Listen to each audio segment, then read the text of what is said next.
सीताराम जय सीताराम,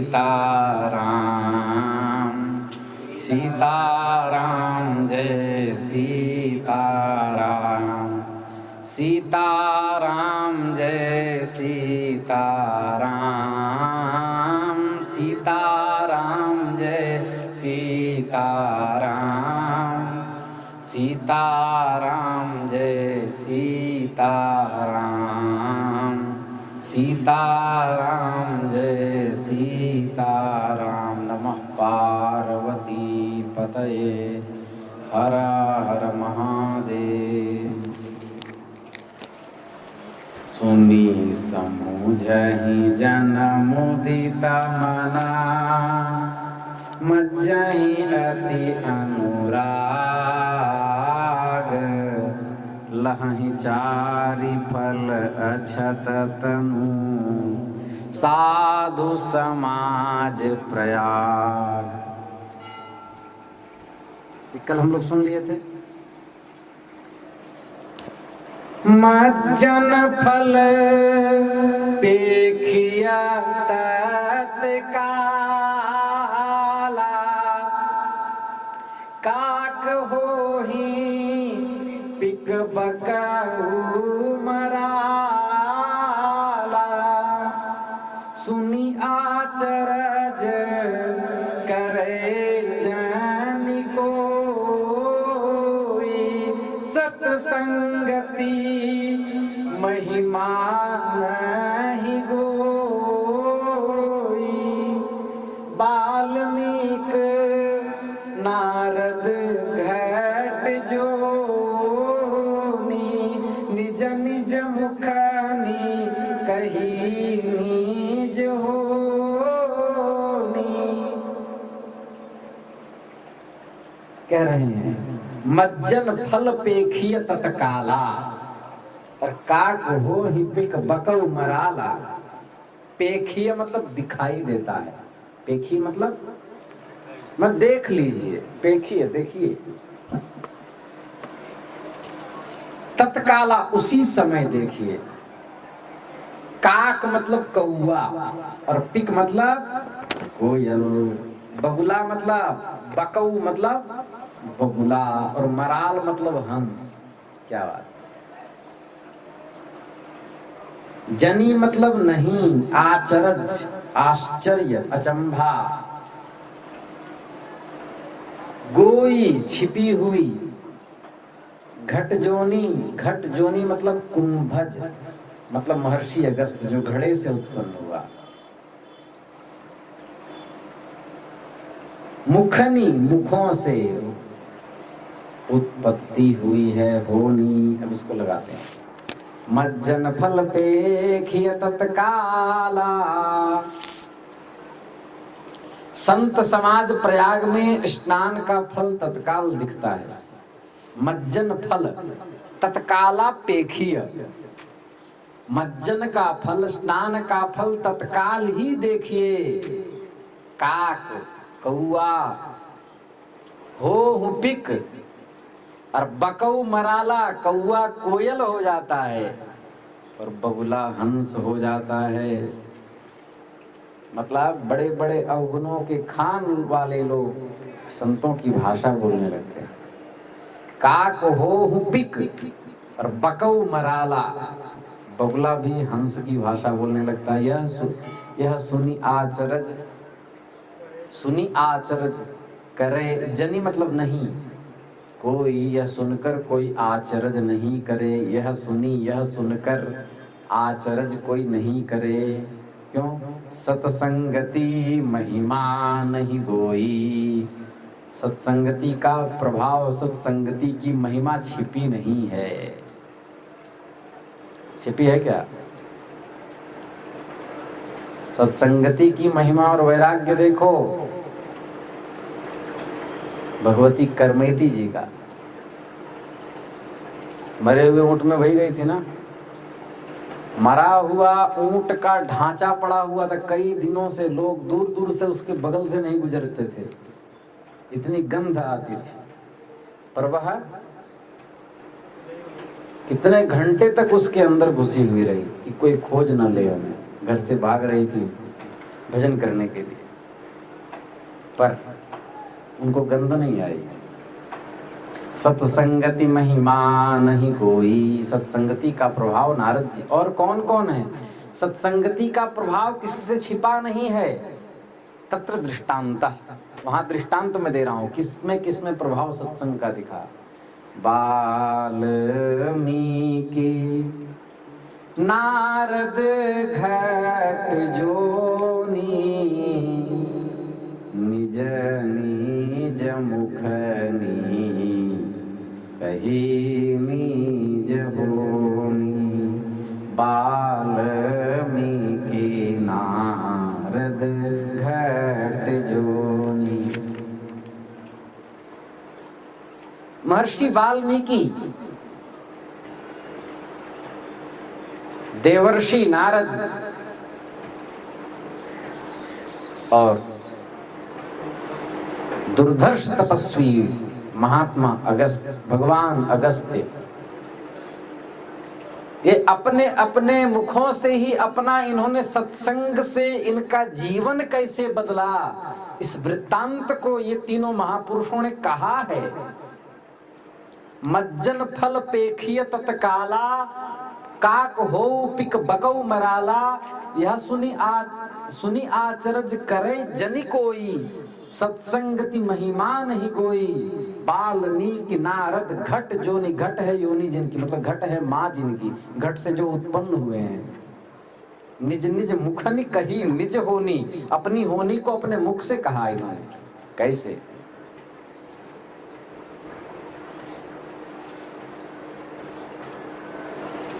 देखिए,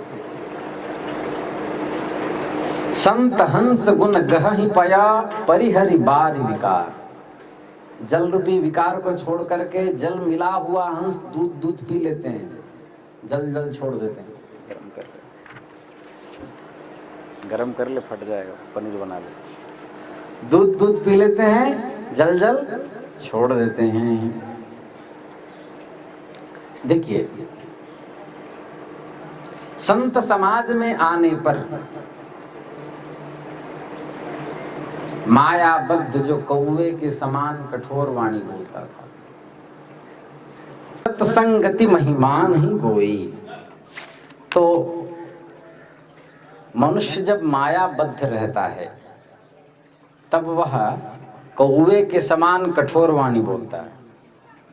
कई लोगों को आप देखे होंगे, छोटी छोटी बात में लड़ाई कर लेते हैं। अभी कल की घटना देखो, अपनी पत्नी को मार दिया, मारने के बाद पीस पीस कर दिया, फिर कुकर में बॉयल कर दिया, फिर मिक्सी में पीस दिया। ये लोग राक्षस भी नहीं, राक्षस भी ऐसा नहीं करते थे। अब ये लोग क्या हैं पता नहीं, और कुत्तों को खिला दिया अपनी पत्नी को मांस को। वाह, ये है प्रेमी सब। तो कौआ भी ऐसा नहीं होता, अपने अपने घर वालों को ऐसे नहीं मारता। तो कौवे के, जब मनुष्य माया बद्ध रहता है तो कौवे के समान कठोर वाणी बोलता है, और संत समाज में आने पर कोयल की तरह बोलने लगता है। कोयल की तरह बोलने लगता है, उसमें दया गुण आ जाता है, क्योंकि जहां दया होगी वहीं भगवान होंगे। जही घट दया तहाँ प्रभु आप, जही घट दया तहाँ प्रभु आप।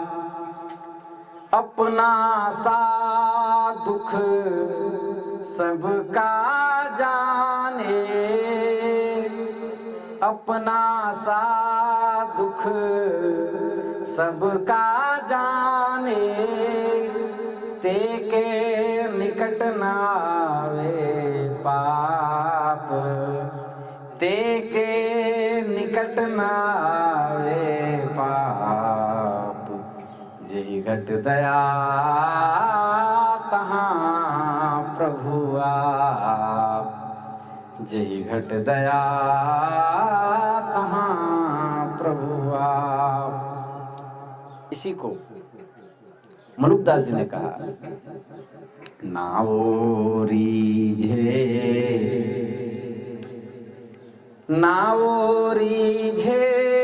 जप तप कीने, न आत्म के जारे। नावो रीझे धोती टांगे, न काया के पखारे। दया करे धर्म मन राखे, जग से रहे उदासी। अपना सा दुख सबका जाने, ताहि मिले अविनाशी।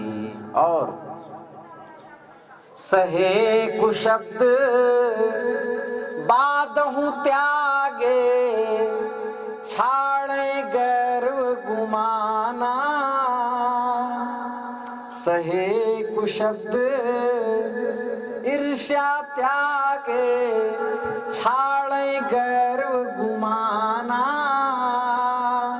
यही रीझ मेरे प्रभु रघुवर की, कहत मलूक दीवाना। यही रीझ मेरे प्रभु रघुवर की, कहत मलूक दीवाना। ये स्थिति है। तो जही घट दया तहाँ प्रभु आप, अपना सा दुख सबका जाने। तेके निकट नावे पाप, जही घट दया तहाँ प्रभु आप।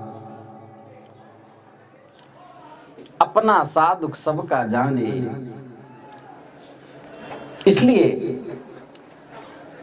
दया गुण आने लगता है, हिंसक अवगुण चला जाता है। नंगे परमहंसी कहते थे, काक से वो पिक हो जाता है और बगुला से हंस हो जाता है।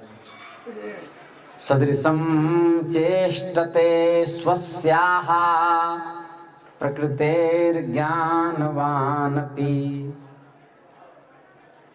तीसरे अध्याय का 35वां श्लोक गीता जी। तो इस प्रकार सभी प्राणी अपनी प्रकृति को प्राप्त होते हैं, अपने स्वभाव के परवश हुए कर्म करते हैं। ज्ञानवान भी अपने प्रकृति के अनुसार ही चेष्टा करता है। कहते हैं, एक कहावत है अंग्रेजी में, नेचर और सिग्नेचर नहीं बदलता। इसी को कई विद्वानों ने कहा है।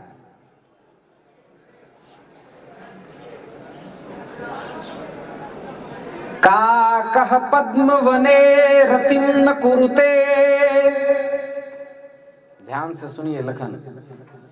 काकः पद्म वने रतिम न कुरुते, हंसो न कूपोदके।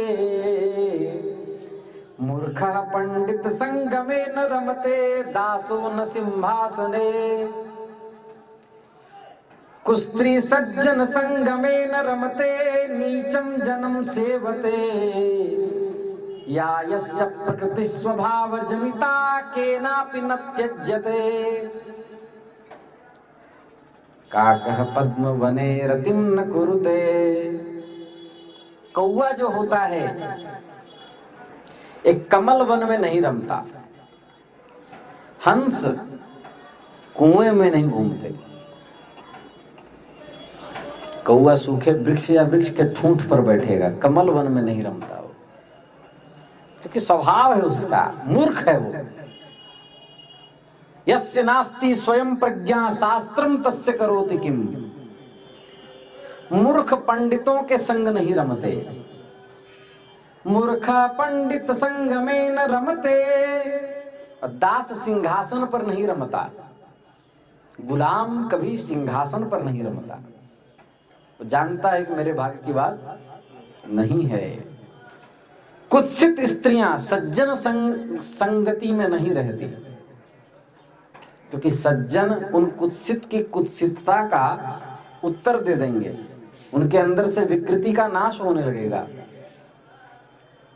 वो नीच पुरुषों का ही सेवन करती है। जिसकी जो प्रकृति होती है वो उसे कदापि नहीं छोड़ता। तो फिर इस तरह क्यों कहा? तो कहा सुनी आचरज करे जानी कोई। आचरज मत करो, सत्संगति महिमा नहीं गोई। सत्संगति की महिमा गोई नहीं है, गुप्त नहीं है। तत्र दृष्टांतः महर्षि वाल्मीकि है, उनका दृष्टांत है। सत्संगति की महिमा प्रकृति को भी बदल देती है। अध्यात्म रामायण के अयोध्या कांड के सर्ग 6 में लिखा है कि वाल्मीकि जी ने अपना वृत्तांत राम जी से कहा, हे रघुनंदन, मैं पूर्व काल में किरातों में पल करके युवा हुआ हूं, डाकू डकैतों के बीच। दस्यु ना हो, दस्यु के बीच। केवल जन्म मात्र से मैं विप्र पुत्र हूं, शूद्रों के आचार से सदा रत रहा। शूद्रा स्त्री से मेरे बहुत्र से पुत्र प्राप्त हुए, तदनंतर चोरों का संग होने से मैं अंगुलीमाल डाकू हो गया, मतलब चोर हो गया। नित्य ही धनुष बाण लिए जीवों का घात करता था। एक बार मैंने तेजस्वी मुनियों को आते हुए देखा, उनके पीछे खड़े रहो कहता हुआ फरसा लेकर के दौड़ा। मुनियों ने देखा, देखकर पूछा, हे द्विजाधम, द्विज के रूप में अधम, तुम क्यों दौड़ा आता है? मैंने कहा, मेरे पुत्र स्त्री आदि बहुत भूखे हैं, इसलिए आपके वस्त्र आदि लेकर के मैं जाऊंगा। वे विकल नहीं हुए, किंतु प्रसन्न मन से बोले, तू घर जाकर के अपने पत्नी, अपने बच्चे से पूछना कि जो तुमने पाप बटोरा है वे उसको उसमें भागीदारी होंगे, बंटवारा करेंगे कि नहीं। अध्यात्म रामायण का श्लोक 6 सर्ग के 64वां श्लोक, वहां से प्रकरण चला है। तो मैंने ऐसा ही किया। हर एक ने यही उत्तर दिया, हम तुम्हारे पाप के भागी नहीं होंगे, वह पाप तो सब तुझको ही लगेगा। पापम तवैव तत्सर्वम वयम तू फल भागिनः। पाप तुम जानो, हमने तुमको पैदा किया, तुम भोजन मुझे कैसे दोगे ये तेरी ड्यूटी है, मैं फल भोगूंगी, पाप क्यों लूंगी। ऐसे वचन सुनकर मन में निर्वेद, ग्लानि आदि की उत्पत्ति हुई, खेद हुआ, उन्हें लोक से वैराग्य हो गया। वो रामचंद्र जी से कह रहे हैं, फिर मैं मुनियों के पास गया, उनके दर्शन निश्चय करके मेरा अंतःकरण शुद्ध हो गया। मैं दंडाकार जानुभ्याम तथा पदभ्याम पाणिभ्याम वर्षा दिया शिरसा वत्सा दृष्टया प्रणामोष्टांग ईरिता, साष्टांग प्रणतति निवेदन किया, चरणों में गिर गया। तो हमने कहा, गुरुदेव हमें कुछ उपदेश कीजिए जैसे मेरा कल्याण हो जाए। तो उन्होंने कहा कि तुम राम नाम का जप किया करो। बोले, ये भगवान का नाम मुख से निकलने में बड़ी कठिनाई है कि पापियों के निकलते नहीं। बोले, तुमने मरा मरा सीधा कहा, ये मरा, तुम उल्टा जपा करो। इत्युक्त्वा राम ते नाम व्यत्ययस्ताक्षर पूर्वकम व्यत्यस्त, उल्टा, एकाग्र मनसा त्रैव मरेति जप सर्वदा। मरा जपते थे। क्या हो गया मरा जपते जपते?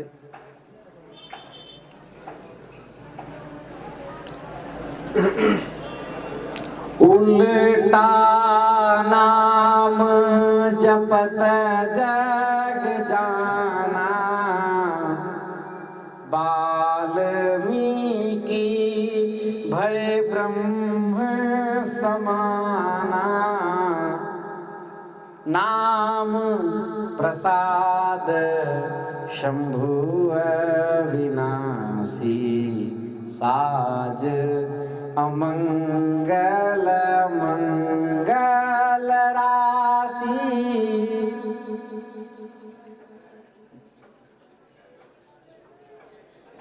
अभी तक पानी आ रहा है, गजब। तो उल्टा नाम जपे, जपते जपते नाम में तदाकार हो गया, उनकी सुधि भूल गई, दीमक के मिट्टी के ढेर से उनका संपूर्ण शरीर ढक गया, दीमक लग गया। उस समय उनका नाम वाल्मीकि पड़ा। वाल्मीकि मतलब वही दीमक के ढेर, उससे उत्पन्न हुए हो तुम, मतलब फिर दोबारा शरीर तुम्हें प्राप्त हुआ मेरी कृपा से, इसलिए तुम्हारा नाम वाल्मीकि होगा। तो सत्संगति महिमा नहीं कोई, वाल्मीकि जी का है। नारद जी का क्या है? मैं पूर्व जन्म में वेदवादी ब्राह्मणों की एक दासी का पुत्र था। श्रीमद् भागवत में नारद जी कह रहे हैं। चातुर्मास में एक जगह रहने वाले कुछ योगी वहां आकर ठहरे। मैं बाल्यावस्था में ही उनकी सेवा में लगा दिया गया। बालपन से मैं चंचलता से रहित, जितेंद्रिय और खेल कूद से दूर रह करके मीतभाषी आज्ञाकारी हो करके उन ऋषि मुनियों के चरण संवाहन किया करता था, उनकी सेवा में रत रहता था। ब्रह्म ऋषियों ने मुझ पर कृपा की, उन्होंने एक बार अपना उच्छिष्ट जूठन हमें खाने को दिया। श्रीमद् भागवत के प्रथम स्कंद के 5वें अध्याय का 25वां श्लोक। उच्छिष्टले पाननुमोदितो द्विजैः, सकृत्स्म भुञ्जे तदपास्तकिल्बिषः, एवं प्रवृत्तस्तद्धर्मचेतसस्तद्धर्म एवात्मरुचिः प्रजायते। क्या सुंदर श्लोक है। जिसके पाने से, जिस प्रसाद को पाने से मेरे संपूर्ण पाप नष्ट हो गए,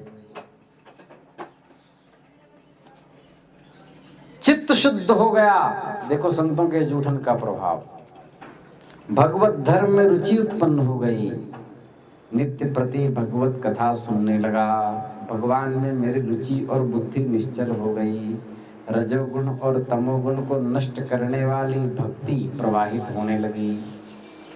वे मुनीश्वर जाने लगे, मुझे गुह्यतम ज्ञान का उपदेश दिया, जिस ज्ञान में अनुरागी, विनीत, निष्पाप, श्रद्धालु, जितेंद्रिय और अनुयायी बनाने की क्षमता होती है। उन ज्ञान को दिया।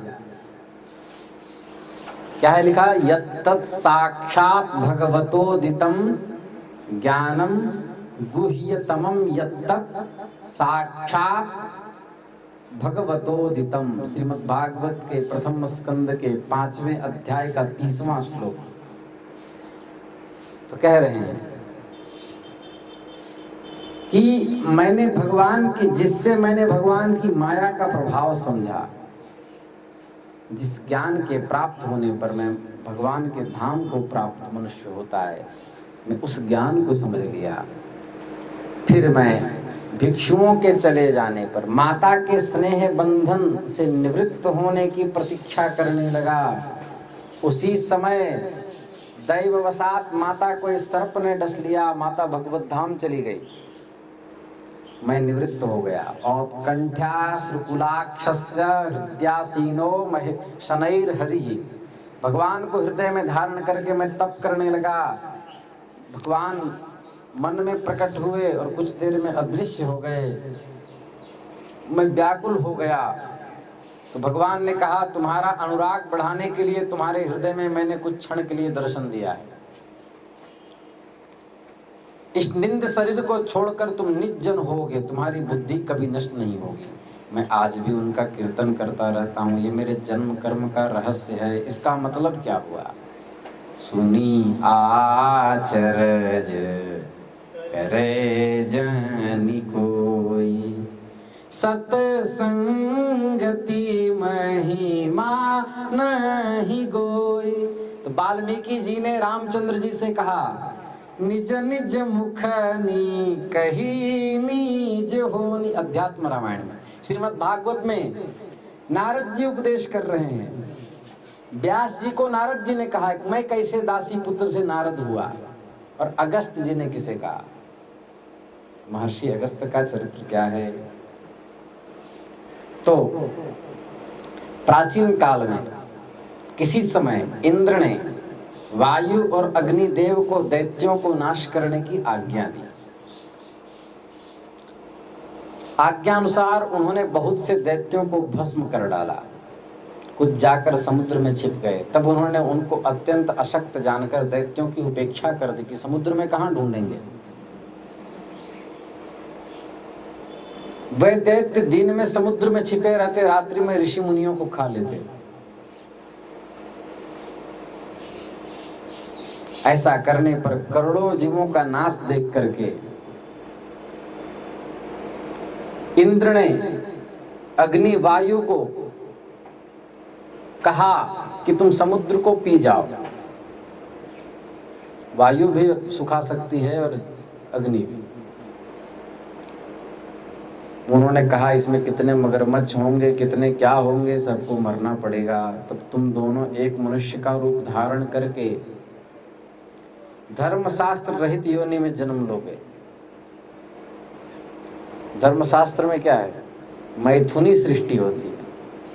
स्त्री पुरुष के मैथुनत्व से जीव की उत्पत्ति होती है, लेकिन मैथुनी शास्त्र रहित से तुम जन्म लोगे। और तुम्हें तब तक मृत्यु लोक में रहना पड़ेगा जब तक तुम समुद्र को पीकर सुखा नहीं दोगे, ताकि हम राक्षस का संहार करें। इंद्र का शाप होते ही उनका पतन हुआ, मर्त्यलोक में आकर उन्होंने जन्म लिया। उन्हीं दिनों की बात है कि उर्वशी मित्र के यहाँ जा रही थी मिलने के लिए। मित्र नाम के एक सज्जन से मिलने जा रही थी। वे उसको उस दिन के लिए वर्ण कर चुके थे। मित्र उर्वशी को, उर्वशी तो अप्सरा है, इनको पाप पुण्य लगता नहीं। रास्ते में उसे जाते हुए देख उनके रूप में आसक्त होकर वरुण ने अपने यहाँ बुलाया, लेकिन उन्होंने मित्र को वचन दे चुकी थी। वरुण ने कहा कि वर्ण शरीर का हुआ है, तुम मन मेरे में लगा दो, शरीर से वहां चली जाओ। बात समझ में आई? उसने वैसा ही किया। मित्र को यह पता लगने पर उसने उर्वशी को श्राप दे दिया कि तुम आज से ही मृत्यु लोक में जाकर पुररवा की स्त्री होगी। ध्यान से सुनना, किसकी स्त्री होगी? पुररवा की। और मित्र ने अपने तेज को, अपने स्खलित तेज को एक घट में रख दिया, और वरुण ने भी उसी घट में अपना तेज रख दिया, क्रोध में। एक समय निमि राजा अपनी स्त्रियों के साथ जुआ खेल रहे थे। श्री वशिष्ठ जी उनके यहाँ गए। जुए में आसक्त होकर राजा ने गुरु का आदर नहीं किया, वशिष्ठ जी का सत्कार नहीं किया, खेलने में लगे रहे। तो श्री वशिष्ठ जी ने उनको देह रहित होने का श्राप दे दिया निमि राजा को। पता लगने पर कि हमें श्राप दिया, राजा ने उनको भी वैसा ही श्राप दे दिया कि आप भी देह रहित हो जाए। दोनों शरीर रहित होकर ब्रह्मा जी के पास गए। कौन कौन? महर्षि वशिष्ठ और निमि राजा। उनकी आज्ञा अनुसार ब्रह्मा जी के जब पास गए तो राजा निमि को लोगों की पलकों पर निवास मिला। यहाँ ये जो हम लोग ऐसे ऐसे जो पलक झपकाते हैं, निमिष, इसी को निमिष कहते हैं, पलक। वशिष्ठ जी ने उपर्युक्त मित्रावरुण के तेज वाले घट में आकर जन्म लिया, वो जिसमें अपना तेज रखे थे। तो इधर वायु सहित अग्निदेव उसी घट से वशिष्ठ के पश्चात चतुर्बाहु अक्षमाला कमंडलधारी अगस्त के रूप में उत्पन्न हुए, महर्षि वशिष्ठ। इसके पश्चात उन्होंने स्त्री सहित वानप्रस्थ विधान से मलयाचल पर्वत पर, पद्म पुराण के सृष्टि खंड के अनुसार कथा है, मलयाचल पर्वत पर जाकर दुर्धर्ष दुष्कर तप किया। तपस्या के पश्चात उन्होंने समुद्र को पी लिया। तब ब्रह्मा जी ने इनको वरदान दिया। समझ में आई ये बात? तो इससे क्या पता चला? सुनी आचरज करे जानि कोई, सतसंगति महिमा नहीं कोई। श्री राम जय जय राम, श्री राम जय जय राम, सीताराम सीताराम, सीताराम जय सीताराम, सीताराम सीताराम, सीताराम जय सीताराम, सीताराम सीताराम, सीताराम जय सीताराम, सीताराम सीताराम, सीताराम जय सीताराम, सीताराम सीताराम, सीताराम जय सीताराम, सीताराम सीताराम, सीताराम जय सीताराम। नमः पार्वती पतये, हर हर महादेव।